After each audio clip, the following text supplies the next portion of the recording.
আমি রাব্বি আবারও চলে এসেছি আপনাদের সামনে নতুন একটা গল্প নিয়ে। কক্সবাজার যাওয়ার আমার এই ভ্রমণের কাহিনী। ঢাকার ট্রাফিক দেখে ভাবলাম এভাবে গেলে কক্সবাজার না, বাসায় ফিরে যেতে হবে।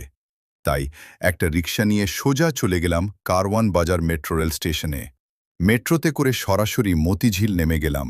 পার্মানেন্ট র্যাপিড পাস থাকায় লাইন আমার জন্য না, আমি একদম সরাসরি মতিঝিল থেকে আবার রিক্সা নিয়ে চলে গেলাম কমলাপুর রেল স্টেশনে।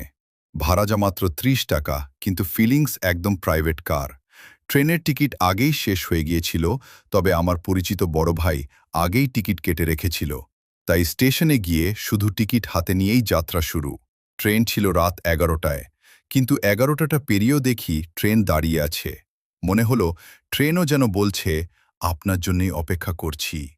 তখন নিজেকে একদম স্পেশাল গেস্ট মনে হচ্ছিল। কেবিনে ঢুকেই মনে হলো এইটা ট্রেন না, ছোট্ট একটা কমফোর্টেবল রুম। কানে হেডফোন, প্রিয় গান শুনতে শুনতেই কখন ঘুমিয়ে পড়লাম বুঝতেই পারিনি। ভোরে ঘুম ভাঙল সূর্যের আলোতে। জানালা দিয়ে তাকিয়ে দেখি একদম সিনেমার মতো সুন্দর সকাল। অবশেষে পৌঁছে গেলাম কক্সবাজার রেল স্টেশনে। এত সুন্দর আর আধুনিক, মনে হলো বিদেশে চলে এসেছি। স্টেশন থেকে অটো নিয়ে হোটেলের পথে রওনা দিলাম। পথেই কক্সবাজার যেন আমাকে স্বাগতম জানালো। আর চোখে পড়ল সেই চিরচেনা ডলফিন মোড়। তখন মনে হলো, হ্যাঁ, সত্যিই কক্সবাজারে চলে এসেছি।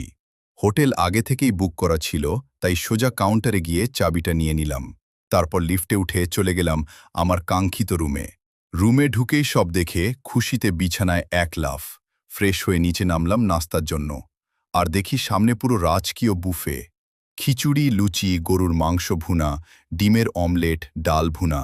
দেখে মনে হলো এটা নাস্তা না, একদম বিবাহ বাড়ির দাওয়াত। প্লেট এমন হয়ে গেল, দেখলে মনে হয় আমি ৩ দিনের জন্য স্টক করছি।